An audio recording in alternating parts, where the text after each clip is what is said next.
Hey, my good people, a beautiful day today it is. Good morning, good evening. How have you been? Dennis Kafoko, the passionate farmer, the business enthusiast, the man of God, here to share with you the good news. Always I come with the good news. Never forget that.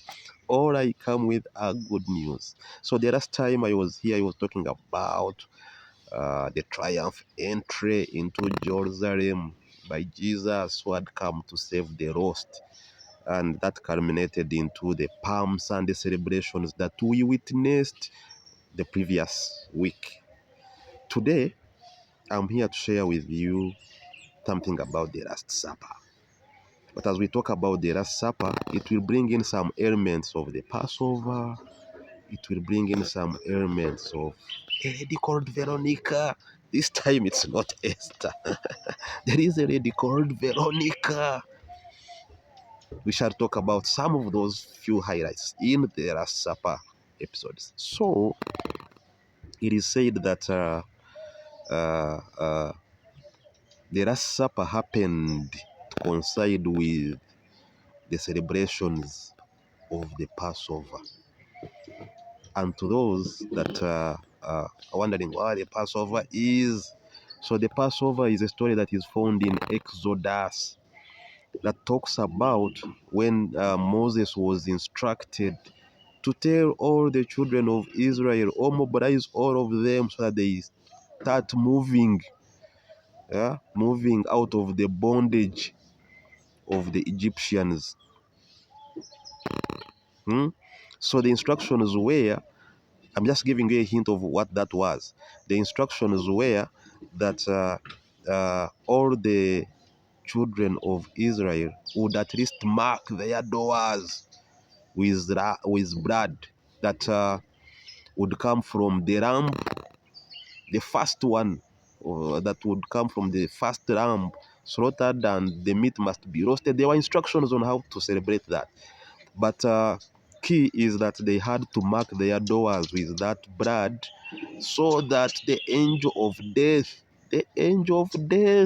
those who don't know the angel of death, when he's passing by, he would recognize these are the Israelites, these are the Egyptians, these are the what, so that the Israelites would be spared, and the other ones would be punished.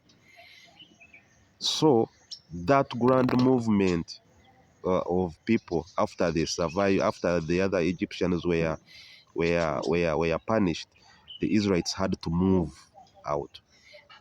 But the word Passover comes from when the angel of death was moving around and would have to find that marking on the door to identify the other one. So that marked somehow celebrations in the Israel families.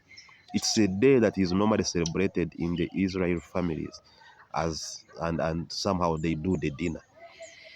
So the Last Supper coincided with the celebrations of the Passover. That's why it was happening on that day.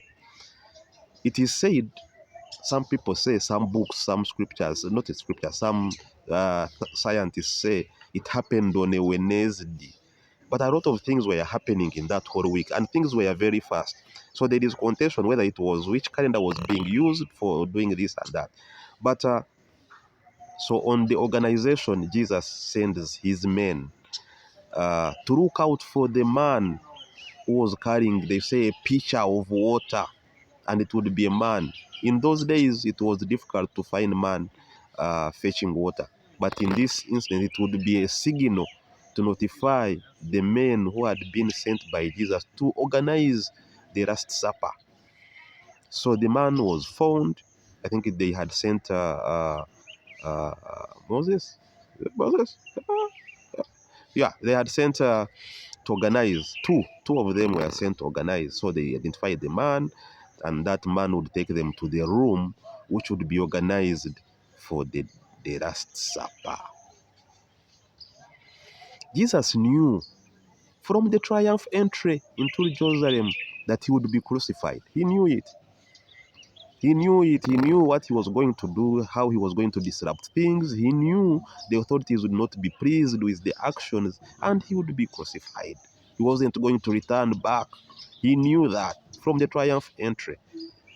So after things went the way they went during that market and church and authorities, that night or the day before or a day after, they had to mobilize for the dinner. So as they were having the dinner, Jesus with his 12 disciples did some sacraments, would say some sacraments, some things that would end up into the sacraments or some routine things that we do today, including he shared the bread, the bread, which would signify the remembrance of his body. He shared wine, which would signify the remembrance of blood, his blood for remembrance. Then the other thing he did was he was to wash the feet of his disciples. And some people are not comfortable as the big man is washing my feet. Peter was not pleased. Peter wasn't happy, was scared what that would mean.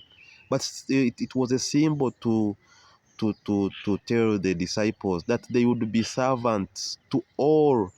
You'd humble yourself before any other man, and you'll be able to do anything as long as you spread the gospel and be humble. That was the significance of the washing of the feet. So after washing Peter's feet, then all the others had to wash their feet as well. Yeah, had to wash their feet as well. So as they were having dinner, Jesus tells his men, one of you is going to betray me.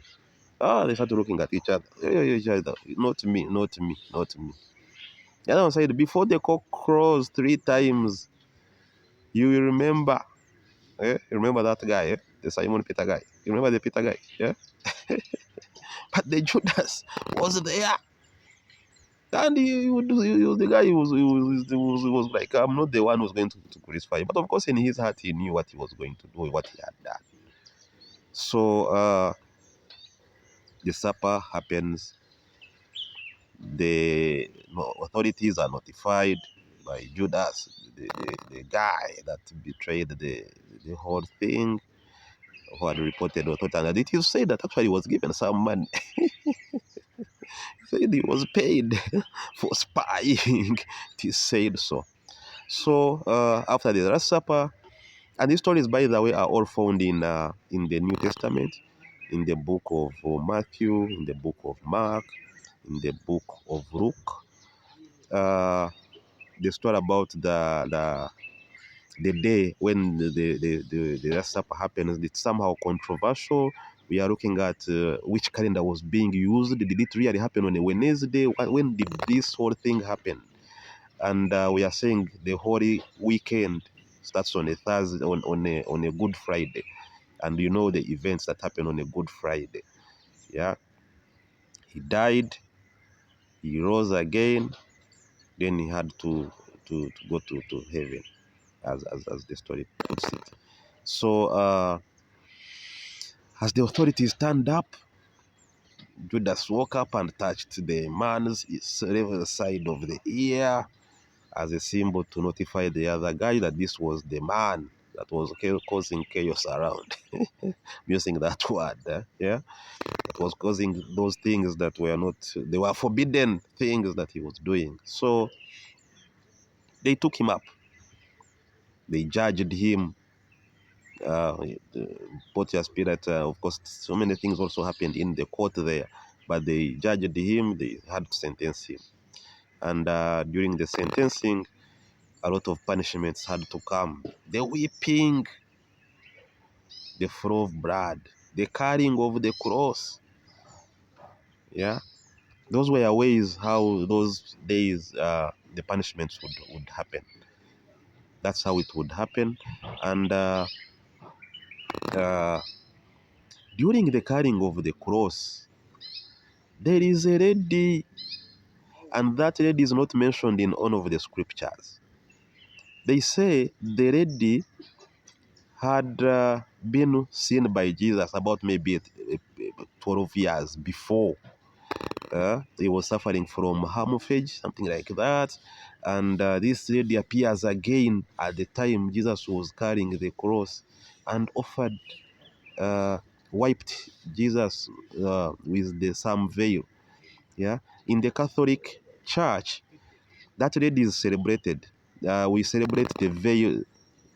They celebrate the veil of Veronica. Veronica. I should come back with a strong story about Veronica because so many things are said about Veronica that are not documented anywhere in the Bible. Some say Jesus had a girlfriend. Yeah, and they say the lady who appeared on that day when Jesus was carrying the cross could. But put that aside. So the veil of Veronica is highly celebrated in the circles of the Catholic Church. That veil was taken to the Pope, that encouragement, something like that, and it's always a symbol of gesture of some sorts of celebration. So in the Catholic circles, it's celebrated, but in other all sectors of Christianity, it's silent, very silent. Yeah. So, but we need to acknowledge that there was at least somebody who came and wiped and offered maybe water at the time Jesus was carrying the cross.